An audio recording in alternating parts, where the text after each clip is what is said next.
There are few truly iconic names in all of sport, and one of them happens to be the all-time winningest football coach in Notre Dame history, a Norwegian Protestant who came to Notre Dame as a student, played a little football, ran a little track, graduated, became a chemistry professor, and then went on to become arguably the greatest football coach of all time, Knute Rockne. I'm excited to be joined now on the phone by a high school football coach in Utah who just happens to share the same name, Knute Kenneth Rockne III, grandson of the legendary Notre Dame coach. Coach, thank you for joining us. Thank you. It's my pleasure to be here. Now, Knute is the proper pronunciation of your name and your grandfather's name, right? Yes, it is. It's the Norwegian. What's it like to be a football coach in this country with the name Knute Rockne? Originally, when I first started, when I was much younger, there was a lot bigger deal to it. Right now, as I get near the end of my coaching career and my teaching time, a lot of kids don't know who he was. Mm-hmm. And so it's, as each generation gets a little older and they get a little farther and farther away from the impact my grandfather had, fewer and fewer people make the connection. So tell us about your own coaching career. The kids on your high school team, have they connected with your famous lineage? I think for the most part, yeah. The kids that we coach at some point in time, either on practice or during workouts, and I'll wear some Notre Dame gear, they have an idea of who my grandfather is, so they understand why I wear Notre Dame stuff.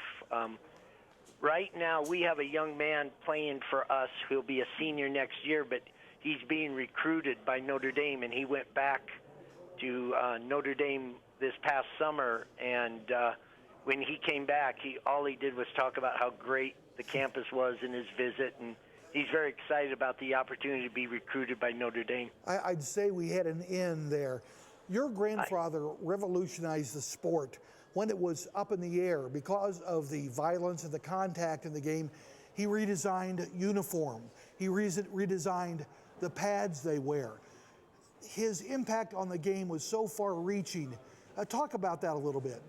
Well, I think before you talk about those kinds of things, I think the biggest difference when you talk about Grandpa and his impact on the game, he was one of the very first people who talked about the mental aspect of the game and how he was more concerned with getting smart players who were good students and that kind of stuff than just the great big giant, physical people who played the smash mouth, kind of football. That wasn't Grandpa's style. He was much more intellectual, and his aspect was like the invention of the Notre Dame shift to the box, the single wing. Grandpa kind of revolutionized football with that aspect from a mental standpoint of just being able to take smaller players, but yet use speed and quickness and mental agility, so to speak, in order to, defeat their opponents. He also had a keen appreciation for public relations, taking his team to New York City, playing Army, getting a lot of attention from the nation's press at that time. There was no internet, was no TV, barely radio. He really had his ear tuned to public relations, didn't he?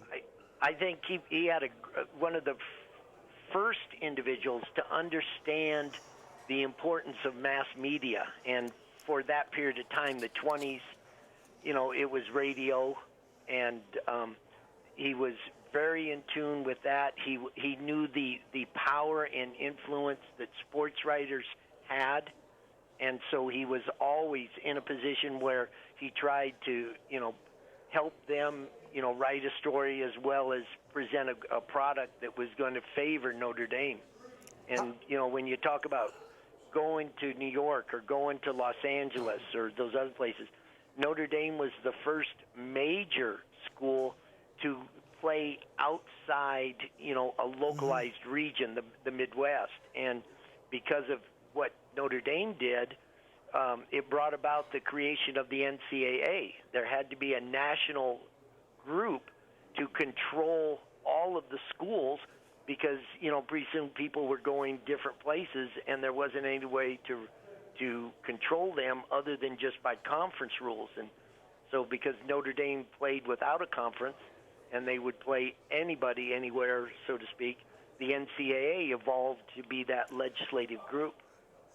How closely do you follow Notre Dame these days, Knute?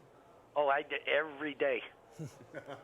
Yeah, I'm in tune as much as probably any other fan. Yeah. How often do you get back to campus? We were just back. I had the pleasure of taking my grandson, Knute IV, and he attended his first function. We went back to the spring game. Oh, that's so great. I was there just a couple weeks ago. That's great. Yeah, it was a fun time. Well, Coach Rockne, thank you so much for joining us on Notre Dame Day. Your grandfather's legacy with Notre Dame is unmatched. Hope your team has a great season this fall. Go Irish. Thank you. Thank you very much.